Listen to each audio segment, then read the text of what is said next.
I'm taking a break from working on the house just for the day because I've been wanting to build a mobile watering cart for a while, both to help with bringing water to all of our livestock, but also for when we have larger gardens without access to easy water. I do want to thank Vever for providing two of the critical items to this project, a cart and the water pump. So I'm gonna get building the cart right now, jam out to a little bit of music, and then we'll move on to the next step.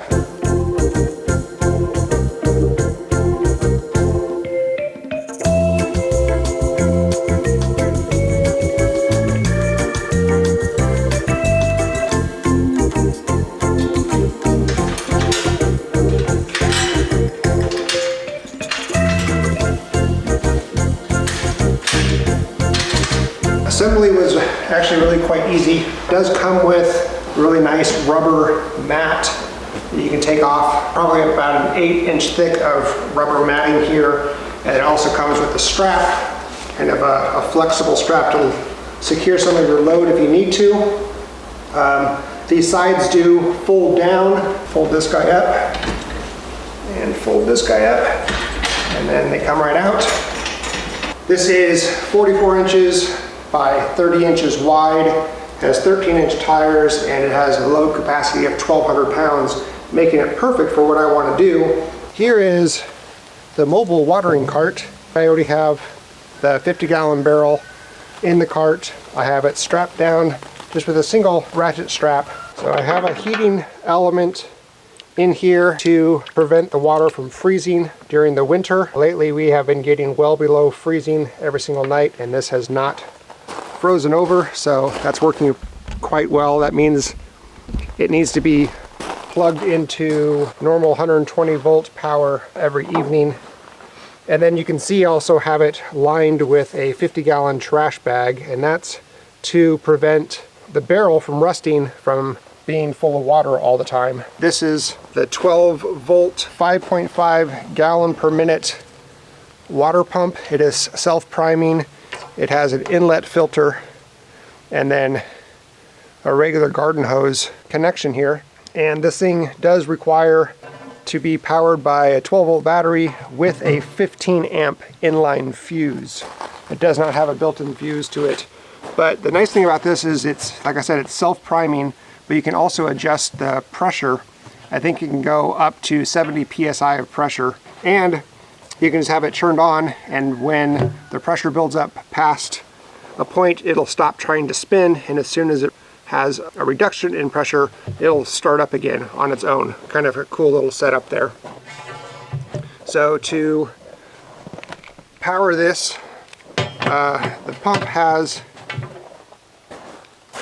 whatever this little connection is called here, and so I was able to find some alligator clips that go onto the 12 volt battery with an inline fuse. It's a mini blade fuse, and I have a 15 amp fuse in it, and then it also has an inline on-off switch, and this will just connect directly to, do this correctly, that connection, and that continues the same polarity of hot to hot, negative to negative. The pump did come with a hose. This thing is, I think it stretches 25 feet, and it has that garden hose connector on this side.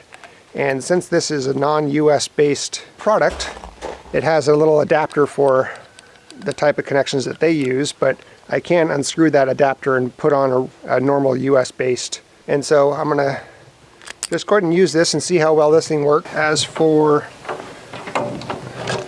the water inlet, this does not come with the hose, but it does come with an adapter here. That's what this little black piece is right here. It's a 1/2 inch barbed adapter, so I bought myself a 3/4 inch hose, but it's a 1/2 inch diameter inside, and then just a couple hose clamps to clamp that on. And on the other side, this will go into the tank.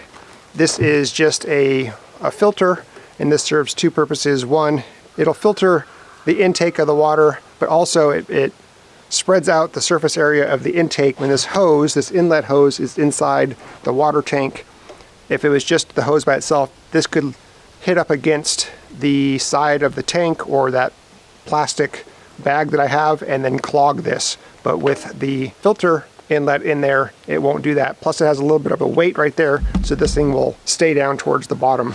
I'm gonna have to find a good way of mounting the pump onto the cart so it stays stationary during the winter. I have to disconnect this so it doesn't freeze at night. So my system has to allow for easy connection and easy disconnect of the pump off of the cart and off of these hoses. For now, that'll just stay right there. This guy can just sit there. Negative, positive, okay. And then, so this goes in the water, and I'll want to make sure that when the hose is in the water that I don't turn on that heating element, because the heating element could touch the hose and melt it. That just twists right on there.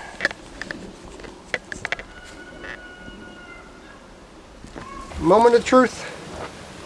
Let's turn it on. It's pumping. I hear it. Whoa. Okay.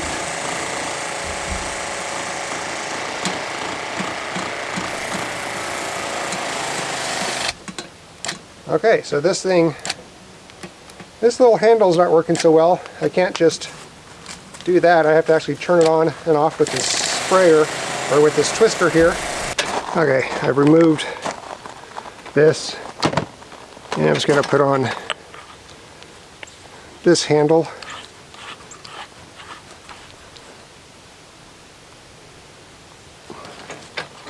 Alright, let's see how this works. Yeah, that works well. Oh yeah.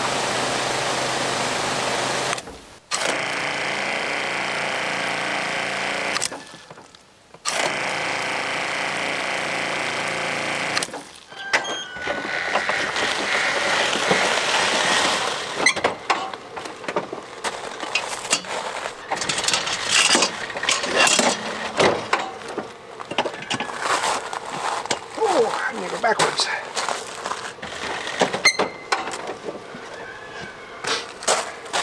I think this is going to be the hardest part of this whole process, is getting this trailer connected to the lawnmower. Whoops. Alright, there we go.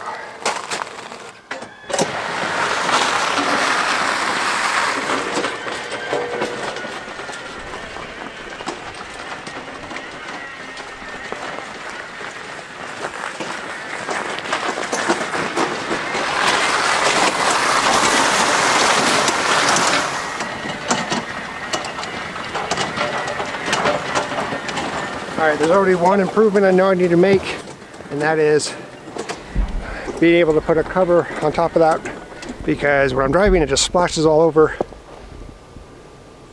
That's improvement number one. During the freezing weather here, we use these little rubber bowls so that way we can break out the ice with our feet or whatever, and they don't have a lot of volume to them, so this may be impractical for that. It'll be nice to clean them out this way, but filling them up, I think what I'm going to have to do is get a longer hose so I can just drag the hose over to where the water buckets are, the little bowls, versus bring the bowls over here and then walking them back full of water.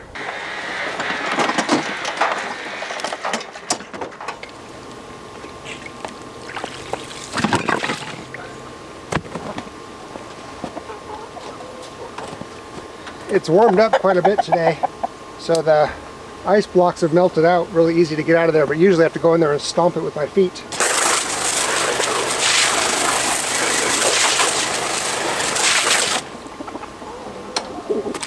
Oh, that's so nice being able to have high pressure water to wash all these out.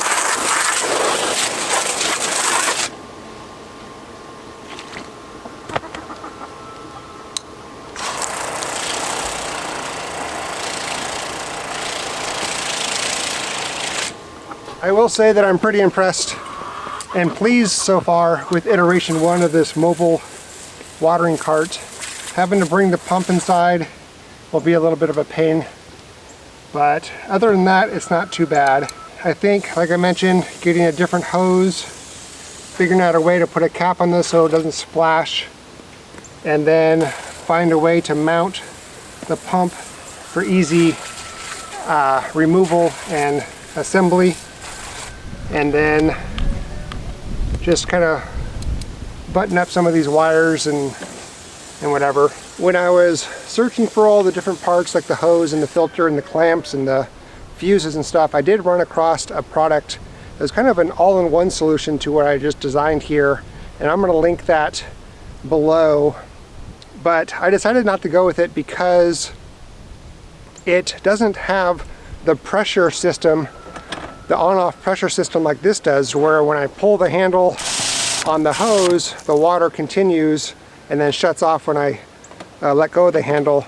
That system is just always on, and it has like a 5 or 10 minute timer on it. So I'm not sure if that would burn out the motor or not. I did like it because the pump submerges into the water.